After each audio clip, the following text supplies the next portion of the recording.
IPL mega auction में लोकेश राहुल के साथ हो गया बड़ा खेल, क्योंकि हो गई लगभग 30 करोड़ की डील फेल। जी हां, सेट 2 में लोकेश राहुल का नाम था, सबसे आखिरी में लोकेश राहुल का नाम आया।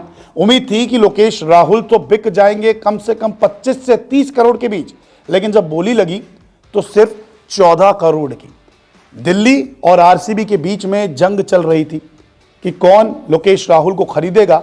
यही माना जा रहा था कि आरसीबी लोकेश राहुल पर अच्छा खासा पैसा लुटाएगी, लेकिन ऐसा नहीं हुआ और बोली उन्होंने बीच में रोक दी। इसकी वजह से लोकेश राहुल को भारी नुकसान तो हो गया। जो डील 25 या 30 करोड़ की मानी जा रही थी वो सिर्फ 14 करोड़ पर आकर रुक गई और दिल्ली कैपिटल्स में अब लोकेश राहुल चले गए हैं। तो लोकेश राहुल आपको दिल्ली कैपिटल्स की तरफ से खेलते हुए दिखेंगे। तो सेट 2 में कौन कितने का बिका, किसको कितना पैसा मिला, सबसे ज्यादा सेट 2 में महंगा खिलाड़ी कौन है, इस रिपोर्ट में आपको बताता हूं।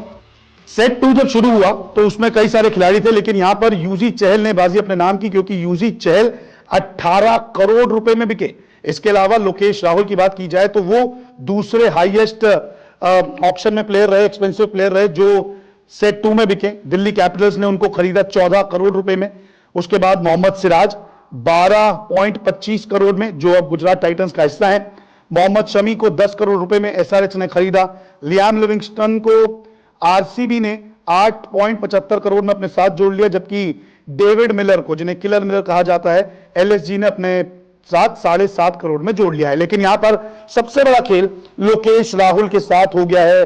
14 करोड़ रुपए में लोकेश राहुल को अपने साथ जो है दिल्ली कैपिटल्स ने जोड़ा है। अभी तक यही माना जा रहा था ऑक्शन से पहले कि लोकेश राहुल को तो आरसीबी खरीदेगा, आरसीबी कप्तान ढूंढ रहा है, एक विकेट कीपर ढूंढ रहा है। लेकिन जब दिल्ली और आरसीबी के बीच में ऑक्शन में लोकेश राहुल की बोली पर लड़ाई चल रही थी, तब अचानक से आरसीबी रुक जाता है और दिल्ली कैपिटल्स जो है वो 14 करोड़ में लोकेश राहुल को अपने साथ चुन लेता है। जाहिर सी बात है, लोकेश राहुल दिल्ली कैपिटल्स में गए, एक बड़ा प्लेयर भी आ गया है और कप्तान भी हो सकता है। आपको लोकेश राहुल ही बनते हुए दिखे, लेकिन यहां पर हमें तो यही लगता है कि लोकेश राहुल के साथ हो गया है खेल।